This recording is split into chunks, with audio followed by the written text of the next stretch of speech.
할렐루야. 언약에 신실하신 하나님께서 우리에게 주신 약속의 말씀을 성취하시는 그 은총을 누리시는 축복의 한 주간 되시기를 바랍니다. 오늘 말씀은 사무엘하 21장 7절에서 14절입니다. 그러나 다윗과 사울의 아들 요나단 사이에 서로 여호와를 두고 맹세한 것이 있으므로 왕이 사울의 손자 요나단의 아들 무비보셋은 아끼고 왕이 이에 아야의 딸 리스바에게서 난 자 곧 사울의 두 아들 알모니와 무비보셋과 사울의 딸 메랍에게서 난 자 곧 무홀라 사람 바르실레의 아들 아드리엘의 5 아들을 붙잡아 그들을 기브온 사람의 손에 넘기니 기브온 사람이 그들을 산 위에서 여호와 앞에 목매어 달매 그들 7 사람이 동시에 죽으니 죽은 때는 곡식 베는 첫날 곧 보리를 베기 시작하는 때더라. 아야의 딸 리스바가 굵은 배를 가져다가 자기를 위하여 바위 위에 펴고 곡식 베기 시작할 때부터 하늘에서 비가 시체에 쏟아지기까지 그 시체에 낮에는 공중의 새가 앉지 못하게 하고 밤에는 들짐승이 범하지 못하게 한지라. 이에 아야의 딸 사울의 첩 리스바가 행한 일이 다윗에게 알려지매 다윗이 가서 사울의 뼈와 그의 아들 요나단의 뼈를 길랏 야베스 사람에게서 가져가니 이는 전에 블레셋 사람들이 사울을 길보아에서 죽여 블레셋 사람들이 벳산 거리에 매단 것을 그들이 가만히 가져온 것이라. 다윗이 그곳에서 사울의 뼈와 그의 아들 요나단의 뼈를 가지고 올라오매 사람들이 그 달려 죽은 자들의 뼈를 거두어다가 사울과 그의 아들 요나단의 뼈와 함께 베냐민 땅 셀라에서 그의 아버지 기스의 묘에 장사하되 모두 왕의 명령을 따라 행하니라. 그 후에야 하나님이 그 땅을 위한 기도를 들으시니라. 아멘. 본문에 게시된 주님은 어떤 분이신가? 언약을 회복할 때 재난에서 고쳐주시는 분이십니다. 다윗의 때 3년 연속 기근이 있었죠. 원인은 사울이 여호수아의 언약을 깨고 기브온 사람들의 피를 흘렸기 때문입니다. 하나님의 말씀을 듣자 다윗은 기브온 사람들을 불러서 말합니다. 어떻게 해야 속죄하겠느냐? 그러자 사울의 아들 7명을 내달라고 합니다. 다윗이 요나단과의 언약 때문에 요나단의 아들 무비보셋은 아껴서 제외하고 리스바에게서 난 아들 2, 사울의 딸 메랍의 5 아들을 붙잡아서 내주죠. 기브온 사람들은 산위에서 그들을 목매에 달아 죽입니다. 그때가 바로 곡식 베는 첫날, 보리 베기를 시작하는 때였다는 것이죠. 또 하나의 에피소드가 지금 추가됩니다. 아야의 딸 리스바는 자기 2 아들이 죽었으니까 굵은 배를 바위에 펴고 추수할 때부터 비가 올 때까지 한 6개월쯤 될 겁니다. 낮에는 새들이, 밤에는 들짐승들이 해하지 못하도록 지켜주는 역할을 합니다. 이 리스바의 일이 다윗에게 알려지자 다윗이 장사를 치르죠. 사울과 요나단의 유골과 또 이때 죽은 아들들의 유골을 함께 거두어서 합장을 합니다. 이 모든 것이 왕명에 따라 진행되었고 14절에 그 후에야 하나님이 그 땅을 위한 기도를 들으셨다라는 말씀으로 끝이 납니다. 기브온 사람들이 여호와의 기업을 위해 복을 빌었고 비가 내린 것이죠.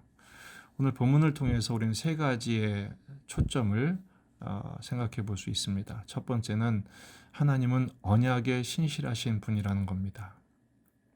따라서 이스라엘은 기브온의 거짓 언약에도 불구하고 그 언약을 지키는 백성이 되기를 원하셨어요. 사울이 그 언약을 깨뜨리자 피로 갚게 하신 것입니다. 여러분, 이것이 우리에게 정말 중요한 것은 하나님은 우리를 구원하시겠다는 그 약속에 신실하신 분이심을 믿으시기 바랍니다. 얼마나 감사한 일인지 모릅니다. 그 은혜 때문에 주님은 지금도 우리를 구원하신 일을 계속하십니다. 영적인 구원뿐 아니라 전인적인 구원과 삶의 현실적인 구원에 하나님은 항상 역사하시는 줄 믿습니다. 나아가 우리는 신실하신 하나님의 그 자녀답게 하나님과의 약속도 지키고 이웃과의 약속도 성실하게 지키는 백성이 되어야 한다는 점을 잊지 말아야겠습니다. 두 번째는 언약이 깨졌다면 그 깨진 언약의 회복을 위해서는 희생이 필요하다는 것입니다. 죄는 피 흘림으로 갚아야 합니다. 그래서 사울의 7 자녀들을 아들들을 나무에 매달게 하죠.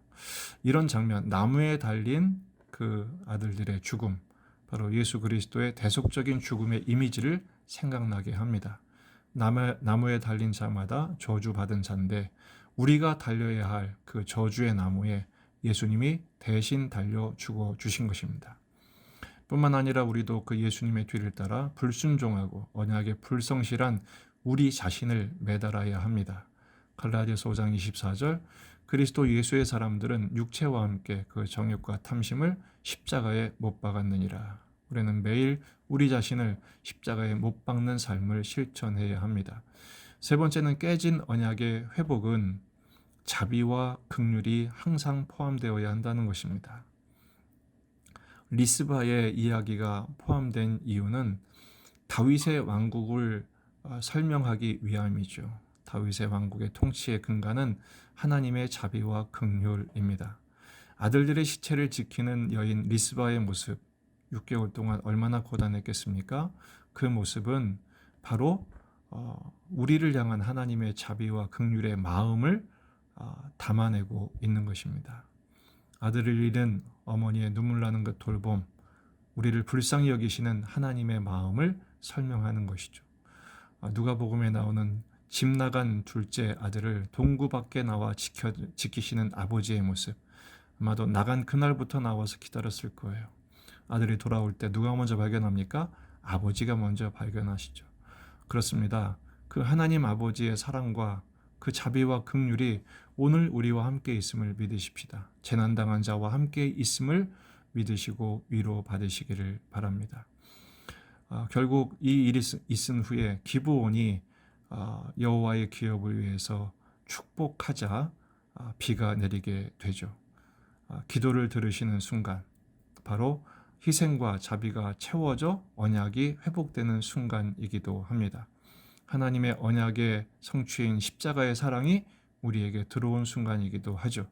이제는 우리가 세상을 위한 희생과 자비를 실천해야 하는 사명도 있음을 깨달아야 합니다.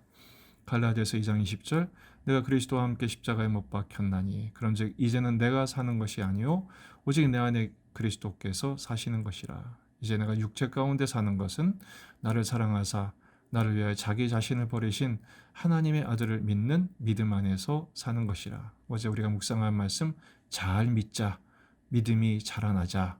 그렇습니다. 십자가 안에서 우리의 믿음이 자라나고 언약에 신실하신 하나님의 뒤를 따라 그 신실하신 언약을 성취하신 십자가의 그 은총을 누리고 전하는 우리의 삶이 되기를 주의 이름으로 축원합니다.